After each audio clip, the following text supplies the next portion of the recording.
चलो बिस्मिल्लाहिर्रहमानिर्रहीम रब्बिश रह ली सदरी वयस्सिर ली अमरी वाहलुल उक़दतम मिन लिसानी यफ़क़हू क़ौली। देख लेंगे बेटा, देख लेंगे, वी विल सी इट। पहले इसको पढ़ लेते हैं। इन हिज सरमन, प्रॉफिट सल्लल्लाहु अलैहि वसल्लम के सरमन की मैं आप लोगों से बात करी थी कि प्रॉफिट सल्लल्लाहु अलैहि वसल्लम ने जब वकूफ़ अरफा किया और साथ में प्रॉफिट सल्लल्लाहु अलैहि वसल्लम ने बता भी दिया कि वकूफ़ अरफा यानी holding at Arafah is obligatory in Hajj. उन्होंने कहा कि अरफा जो है वो holding at Arafah is a Hajj. हज नाम ही किस चीज़ का है? हज में अरफा पे रुकने का। उसके बाद उन्होंने जो अपना सरमन डिलीवर किया वो बेंचमार्क सरमन है। ये अगर आपको मेरी वाली समरी थोड़ी लॉन्ग लगती है या आपको लगता है कि वो आपसे नहीं याद होगी तो प्लीज़ ये वाली याद कर लो, जो ये मार्किंग स्कीम में दी हुई है, ये याद कर लो, ये उससे थोड़ी सी शॉर्ट है। In his sermon he asked the Muslims to take their guidance from the Quran and sunnah, यानी जो उन्होंने कहा था कि I am leaving two things behind, हम उसको समराइज करके लिख रहे हैं क्योंकि प्रॉफिट सल्लल्लाहु अलैहि वसल्लम तो वर्ड टू वर्ड बोल रहे थे।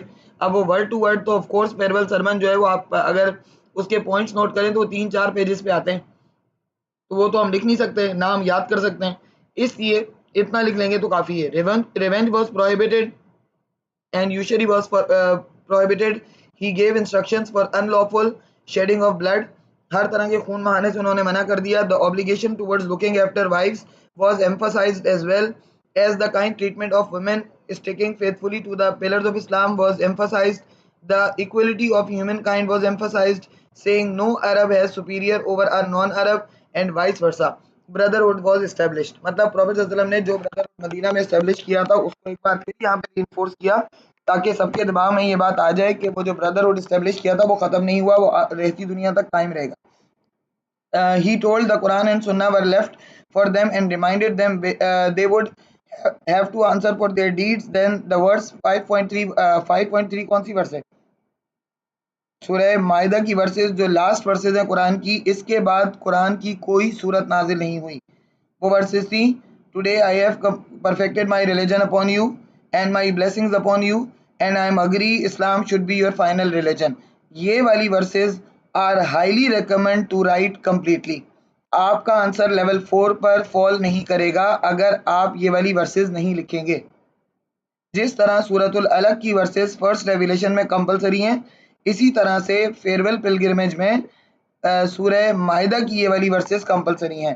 Today I have perfected my religion upon you and my blessings upon you and I M agreed Islam should be your religion. हाँ बोलिए बेटा।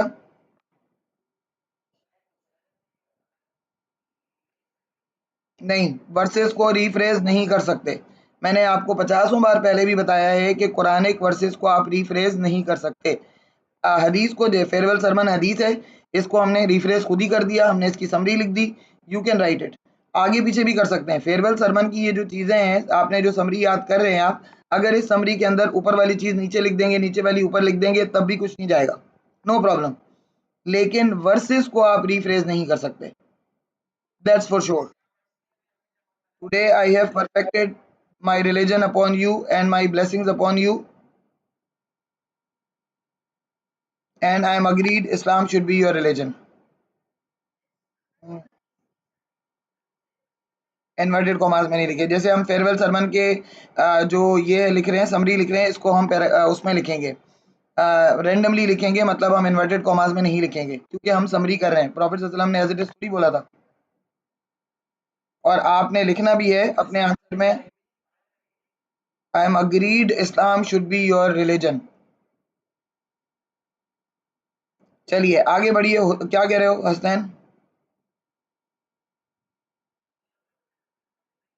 हाँ मैं भेज दूंगी, ग्रुप में भेज दूंगी, मैं ये वर्सेस में भेज दूंगी। किसी और को एक्सेस हो तो वो भी भेज दे, जिसको याद है वो लिख सकता हो तो सही, जिसको परफेक्ट याद है वो भी लिख के भेज सकता है। कोई भी इस चीज़ के लिए हेल्प आउट कर ले, you are most welcome. But मैं खुद भी लिख दूंगी अगर क्लास के बाद तक ना मिली तो। आगे बढ़ते हैं। द प्रॉफिट सल्लल्लाहु अलैहि वसल्लम completed his pilgrimage and return to Medina. यहाँ पर तो इन्होंने लिखा हुआ है कि completed his pilgrimage and return to Medina, हम इतना सिंपल नहीं जाएंगे। We will write after that Prophet sallallahu alaihi wasallam left for Muzdalifah from Arfa. Profit सल्लल्लाहु अलैहि वसल्लम ने मगरिब से पहले पहले मुजदलिफा पहुंचे, वहां मिना से प्रॉफिट सल्लल्लाहु अलैहि वसल्लम जोहर और असर कंबाइन पढ़ाकर फेयरवेल पिलग्रिमेज डिलीवर करके, उसके बाद प्रॉफिट सल्लल्लाहु अलैहि वसल्लम left Mina, left Arafah and he march towards Muzdalifah. There Prophet sallallahu alaihi wasallam once again combined and shortened Maghrib and Isha prayer and he stayed at Muzdalifa. वो रात यानी 9 जिलहज की रात कहाँ पर गुजारी? मुज़दलिफ़ा में गुजारी। मुज़दलिफ़ा पे अच्छा ये जो 9 ज़िलहज है इसकी थोड़ी-सी इम्पोर्टेंस भी आप लिखेंगे पेपर में अलग से वहाँ पेपर 2 में भी आ जाता है।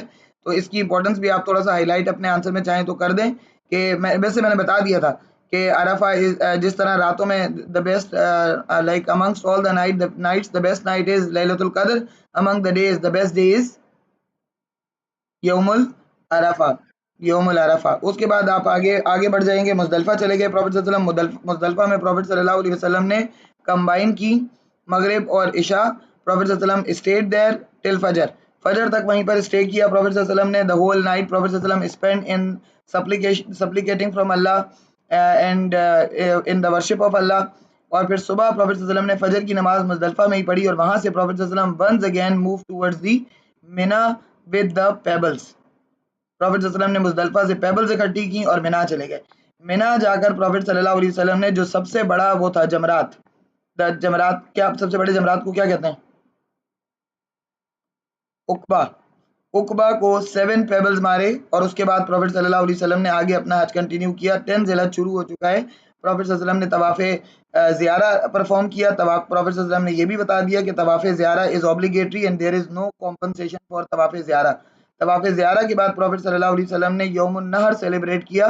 10 ज़िलहज को क्या कहते हैं? यौमुन नहर, यौम उल नहर, ठीक है, यानी the day of sacrifice. English में आप कहेंगे the day of sacrifice. Profit सल्लल्लाहु अलैहि वसल्लम shaved his head and take off his ihram and sacrifice his animal। हाँ बेटा,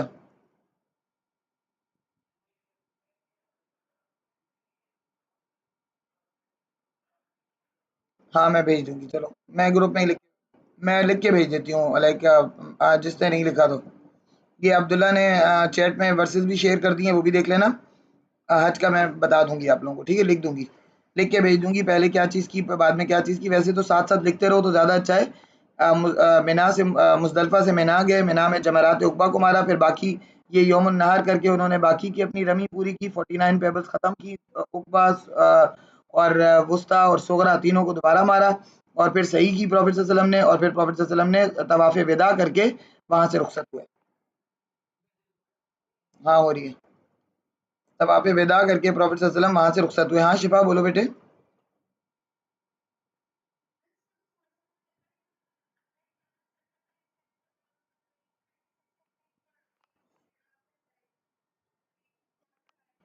वैसे वैसे सही रिवायात में जो लिखा हुआ है वो 100 कैमल्स ही किए थे, लेकिन मार्किंग स्कीम नंबर दे ही नहीं रही है। अगर चाहो तो नंबर नहीं लिखो, अगर मार्किंग स्कीम में नंबर दिए हुए होते ना तो हम करते, लेकिन चूंकि मार्किंग स्कीम कैम बस आप सेक्रीफाइस लिख दें काफ़ी है। यही सेक्रीफाइस कैमल्स, और उनके साथ और भी लोग थे, of course they all sacrifice their camels and then prophet सल्लल्लाहु अलैहि वसल्लम लेफ्ट, ही टोल्ड। उसके बाद उन्होंने आगे बढ़े, द प्रॉफिट नहीं लिखना, वो कह तो रही है शिफा कि कहीं 100 लिखे में कहीं 63 लिखे में, क्यों अपने आप को कंफ्यूज करना, सीधी सीधी चीज पे जाओ। द प्रॉफिट सल्लल्लाहु अलैहि वसल्लम completed his pilgrimage and return to Medina. हज किया प्रॉफिट सल्लल्लाहु अलैहि वसल्लम ने, वापस आ गए। अब ये वो वाला क्वेश्चन है जो फाइनल ईयर्स का है, इसलिए हम आगे भी जा रहे हैं। लेकिन अगर हमारा क्वेश्चन फेयरवेल सरमन और फेयरवेल पिलग्रिमेज है खाली, तो फिर हम आगे बढ़ेंगे नहीं, फिर हम आगे नहीं बढ़ेंगे, राइट, हम फिर यहीं पर बस कर देंगे। तो अगर हमारा क्वेश्चन सिर्फ फेयरवेल पिलग्रिमेज या फेयरवेल सरमन है तो हम अपना आंसर यहाँ पर ख़त्म कर देंगे, लेकिन चूंकि हमारा क्वेश्चन फाइनल ईयर है तो हम आगे भी बढ़ेंगे। ही इंक्रीज हिज सेक्लूशन, जिस तरह प्रॉफिट सल्लल्लाहु अलैहि वसल्लम रेवलेशन आने के टाइम पे मेडिटेशन करते थे ना, वही चीज़ प्रॉफिट सल्लल्लाहु अलैहि वसल्लम ने अपने आखिरी के जो उनकी लाइफ के आखिरी दिन थे, जिलहज का पूरा महीना जो बच गया था प्रॉफिट सल्लल्लाहु अलैहि वसल्लम के वापस जाने के बाद मदीना, प्रॉफिट सल्लल्लाहु अलैहि वसल्लम ने सेक्लूशन में गुजारा and he was meditating there. वो मेडिटेट कर रहे थे अपने घर में, अकेले रहते थे, ज़्यादा टाइम मस्जिद नबी में अकेले गुजारते थे। सहाबा कराम भी परेशान थे कि प्रॉफिट सल्लल्लाहु अलैहि वसल्लम इतना चुप चुप क्यों रहने लगे हैं। लेकिन वो सूरत नसर की बात के बाद हज़रत उमर ने ये प्रेडिक्ट कर दिया था, जब सूरह नसर 9 में आई थी ना, तब हज़रत उमर ने प्रेडिक्ट कर दिया था कि this is the high time when prophet सल्लल्लाहु अलैहि वसल्लम इज़ अबाउट टू गो, क्योंकि सूरह नसर is not actually telling about the victory, it is also telling about the completion of the mission of Prophet sallallahu alaihi wasallam. उसके बाद जो है वो प्रॉफिट सल्लल्लाहु अलैहि वसल्लम ने जो है वो प्रॉफिट सल्लल्लाहु अलैहि वसल्लम ने हज़रत जिब्राइल अलैहि सलाम के साथ कुरान रिव्यू किया। वैसे प्रॉफिट सल्लल्लाहु अलैहि वसल्लम रमज़ान में करते थे, लेकिन ऑफ कोर्स इस साल प्रॉफिट सल्लल्लाहु अलैहि वसल्लम को रमज़ान नहीं मिला, इसलिए उन्होंने रमज़ान से पहले ही अपना कुरान रिवाइज़ किया हज़रत जिब्राइल अलैहि सलाम की प्रेज़ेंस में, और साथ में कौन था? ज़ैद बिन साबित, दैट इज़ अल-इर्ज़ा वल आखिरा। हमने ये पढ़ा है कंपाइलेशन में भी कि लास्ट ईयर में प्रॉफिट सल्लल्लाहु अलैहि वसल्लम ने 2 बार कुरान रिवाइज़ किया था। एक तो वो रमज़ान में कर चुके थे एक बार, अब वो 11 एज में उन्होंने रमज़ान आने से पहले ही कुरान रिवाइज़ कर दिया। ये भी एक इंडिकेशन था जिससे मुसलमान अलार्म्ड हो गए थे थोड़ा कि प्रॉफिट सल्लल्लाहु अलैहि वसल्लम तो रमज़ान में करते थे अल-इर्ज़ा, प्रॉफिट सल्लल्लाहु अलैहि वसल्लम विदाउट रमज़ान करें, देयर मस्ट बी समथिंग, इसके पीछे कोई रीज़न है।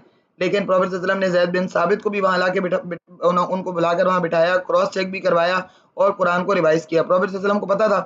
प्रॉफिट सल्लल्लाहु अलैहि वसल्लम ordered an expedition to Syria under Usama. हज़रत उसामा बिन ज़ैद बहुत इंटरेस्टेड थे कि इस एक्सपीडिशन को मैं लीड करूँ। प्रॉफिट सल्लल्लाहु अलैहि वसल्लम ने फ्लैग उनको दिया एंड अपनी प्रेजेंस में बाहर तक छोड़ कर आए। प्रॉफिट सल्लल्लाहु अलैहि वसल्लम मदीने के का जो वो थे ना आउटस्कर्ट्स, वहाँ तक छोड़ कर आए, और जब वापस आए प्रॉफिट सल्लल्लाहु अलैहि वसल्लम तो प्रॉफिट सल्लल्लाहु अलैहि वसल्लम की डेथ हुई और वो एक्सपीडिशन भी रिटर्न हुआ वापस। उनको रास्ते में ही पता चल गया कि प्रॉफिट सल्लल्लाहु अलैहि वसल्लम पास जवे, तो वो वापस आ गए। अच्छा, इससे पहले थोड़ा आप ये भी लिखेंगे कि प्रॉफिट सल्लल्लाहु अलैहि वसल्लम, इसमें नहीं लिखा हुआ लेकिन आप लिखेंगे प्रॉफिट सल्लल्लाहु अलैहि वसल्लम called his all the wives, और पहले उन्होंने प्रॉफिट सल्लल्लाहु अलैहि वसल्लम वाज नॉट फीलिंग वेल। मुहर्रम में प्रॉफिट सल्लल्लाहु अलैहि वसल्लम की तबीयत खराब होनी शुरू हो गई in the end of the Muharram 11 AH. सफ़र में प्रॉफिट सल्लल्लाहु अलैहि वसल्लम की तबीयत बहुत ख़राब हो गई। He was unable to even lead the prayers. He called हज़रत Abu Bakr and he asked him to lead the prayers. उन्होंने हज़रत अबू बकर को इंस्ट्रक्शंस दी कि वो इमामत करवाएं, क्योंकि प्रॉफिट सल्लल्लाहु अलैहि वसल्लम नहीं खड़े हो पा रहे। उसके बाद प्रॉफिट सल्लल्लाहु अलैहि वसल्लम मूव भी नहीं कर पा रहे थे अपनी सारी वाइफ्स के घरों में। उन्होंने अपनी सारी वाइफ्स को बुलाया हज़रत आयशा के अपार्टमेंट में और उनसे परमिशन ली कि now I am unable to move like in all of the apartments, if you would give me the permission can I stay here in Aisha's apartment। सारी वाइफ्स ने परमिशन दे दी क्योंकि उनको प्रॉफिट सल्लल्लाहु अलैहि वसल्लम की कंडीशन नजर आ रही थी, but they all were meeting there with the prophet सल्लल्लाहु अलैहि वसल्लम। हजरत फातिमा फ्रीक्वेंटली विजिट हिम, और जब लास्ट टाइम था हजरत फातिमा प्रॉफिट सल्लल्लाहु अलैहि वसल्लम के पास डेथ से कुछ टाइम पहले, हजरत फातिमा केम टू प्रॉफिट सल्लल्लाहु अलैहि वसल्लम एंड प्रॉफिट सल्लल्लाहु अलैहि वसल्लम कॉल्ड हर, अपने पास बुलाया प्रॉफिट सल्लल्लाहु अलैहि वसल्लम ने, and said something in her ear, कुछ उनके कान में विस्पर किया। She started crying and then prophet सल्लल्लाहु अलैहि वसल्लम विस्पर्ड अगेन, फिर दोबारा विस्पर्ड किया। She started smiling. उस वक्त तो किसी ने नहीं पूछा, लेकिन लेटर ऑन प्रॉफिट सल्लल्लाहु अलैहि वसल्लम की डेथ के भी कुछ दिनों के बाद हजरत आयशा ने हजरत फातिमा से पूछा कि व्हाट प्रॉफिट सल्लल्लाहु अलैहि वसल्लम said to you when you smiled and when you cried. तो उन्होंने कहा कि in the first attempt he whispered me that he is going to meet with Allah finally, and of course I was crying, and then he said to me that I am the first one amongst his family who will meet him after his death in जन्नह, कि सबसे पहले उनसे जन्नत में जाकर मैं मिलूंगी। एंड प्रॉफिट सल्लल्लाहु अलैहि वसल्लम his illness began 13 days before his death। 13 दिन तक प्रॉफिट सल्लल्लाहु अलैहि वसल्लम सीवियरली इल रहे और हजरत आयशा के ही अपार्टमेंट में प्रॉफिट सल्लल्लाहु अलैहि वसल्लम पास्ड अवे। ठीक है, लिखा हुआ है सब, उन्होंने अबू बकर का भी लिखा हुआ है, सब लिखा हुआ है, लेकिन बहरहाल समरी करके लिखी हुई, आपने डिटेल लिखनी है। हाँ बोलो बेटा।